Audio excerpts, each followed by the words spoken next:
Well, hey everybody, welcome back behind the bar with Chris again. It's been a long time. It has been a while. What was the last time you were on a video with me? Was it the Abraxas one?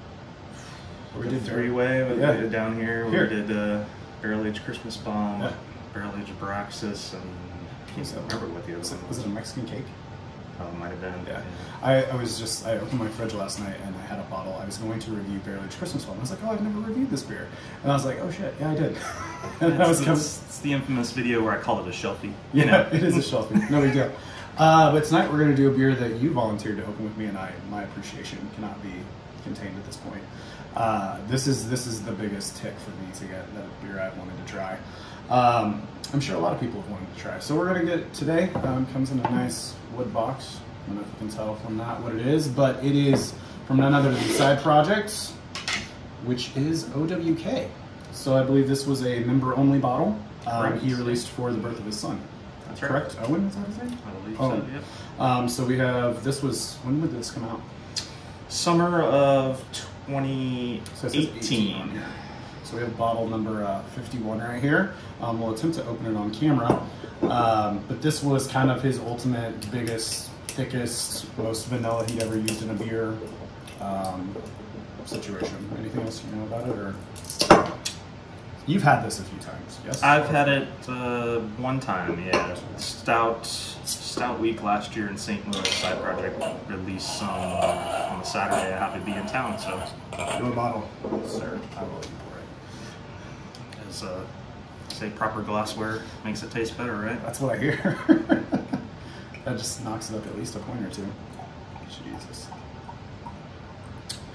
I think I'm trying to think of what Side Project stouts I've done on the channel. I know I did Derivation 4.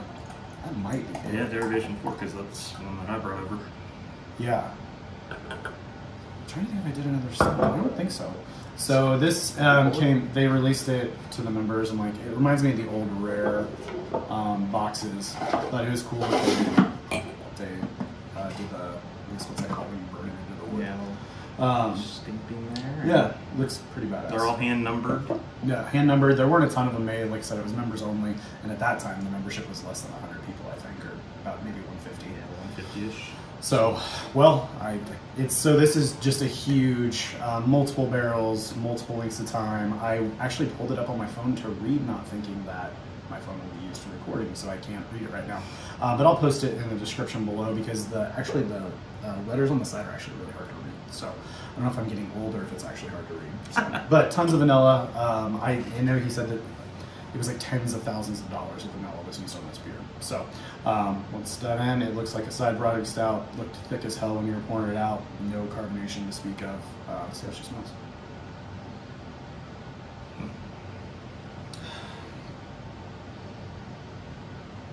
Well, a lot of vanilla.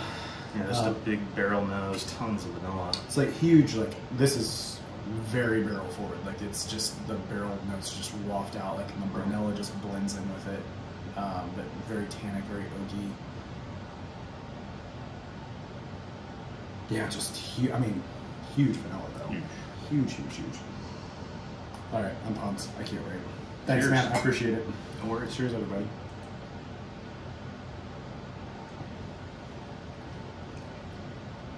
Ooh, mouthfeel. Holy hell. Wow. Well, the first note for me that is surprising, this finishes with like a layer of chocolate on your tongue. Like, it's like, the finish to me is just huge chocolate. And vanilla, obviously. There's a fuck ton of vanilla in this beer. Yeah, it took me a long time to get the mouthfeel thing, but Corey's beers just absolutely crush it. And it does definitely coat your mouth. Tons of just rich chocolate, and then just the amount of vanilla in this is just insane.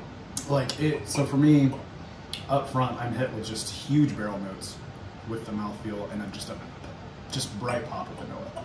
Like it starts with vanilla, and the thing, like you were just saying with mouthfeel, why I love his beer so much is that when a normal beer would finish and kind of be done, it like is just starting on your tongue. Mm-hmm. So like my mouth is watering. This is so thick. But like just huge vanilla, really nice like dark fruit from the barrel, thick mouthfeel. Just that vanilla continues the whole way, and it's like rich vanilla. Like it's not like cloyingly, like we were talking about before we started this, like Bourbon County, the last vanilla they did was very extracty, very floral, whereas this is just like creamy, rich. Yeah, that beer almost had a medicinal kind of weird finish. This is no doubt that is vanilla bean all the way. It's so good. And so I know that this year's Beer Barrel Time, BBT Batch 3, was made from a lot of O.W.K base. And the thing so going into this video, I've not done a review of it or even said this in public anywhere. BBT Batch 3 is my favorite beer I've ever had. Like it overtook SR for me. Wow, nice. Because to me it was just huge, thick barrel and just chocolate. And that's what this finishes. It finishes with that BBT3 taste and mouthfeel. This is an amazing one. And I don't know, he's a bunch of different types of vanilla beans in this, I think. He's typically, he's done Ugandan, he's done Madagascar. I don't know, I can't remember which ones were in this, but I distinctly remember him saying that this had more vanilla in it than he'd ever done, and I know they're extremely expensive beans. Yeah, Ugandan and 15-year-old Willett Family barrels. He does love him some Willett barrels. As far as vanilla stouts go, I mean, as far as any I reviewed on the channel, this is definitely the best. I'm trying to think what I could even compare this to, because I really don't have a beer to compare this to. Derivation 13 that they had on site for BBT, you said you haven't had that yet, for BBT Batch 3, that beer was amazing, and this has so much more mouthfeel and chocolate and just overall. Than even D13?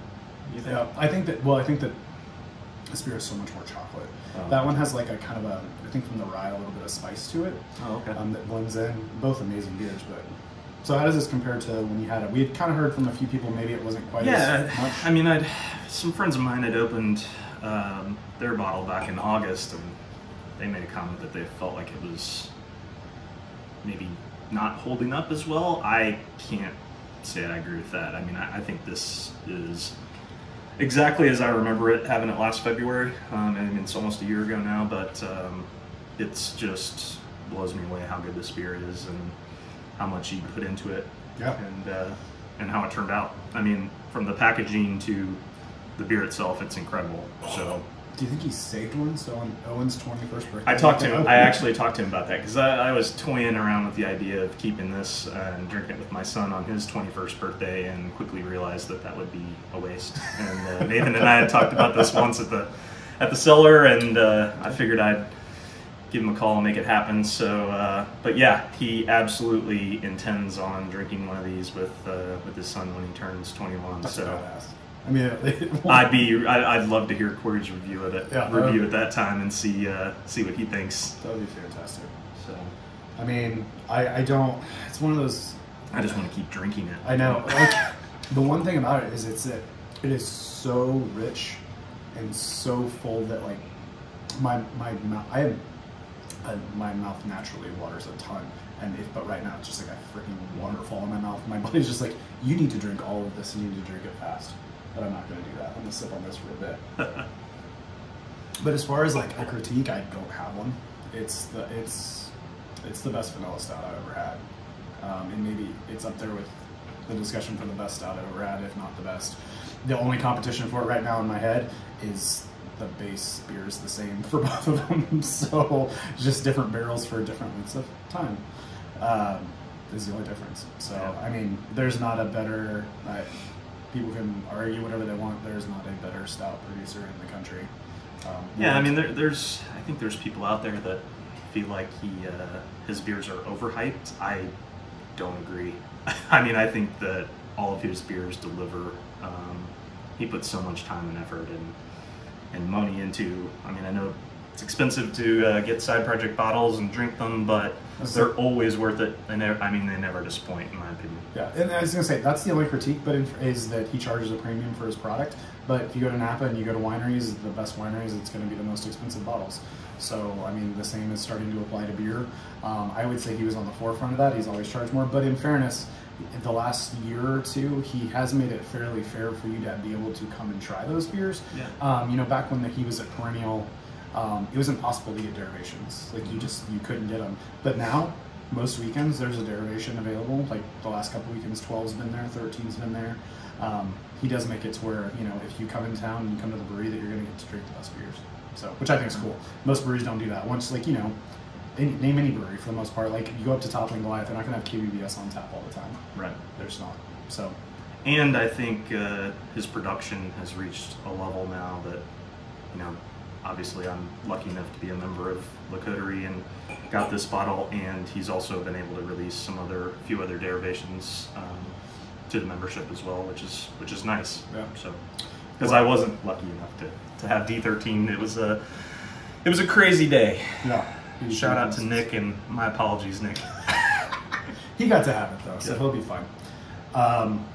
Yeah, I guess to wrap it up, this is one of those could go on for days kind of reviews, because I could sit and break apart but if you want barrel character, this has barrel character. If you want vanilla, it's exploding vanilla, but it's not cloying. If you want chocolate, if you want body, this checks every box for a vanilla stout. It is the pinnacle. For me, it's the pinnacle of vanilla stouts. I've never had one better. It's not really even that close.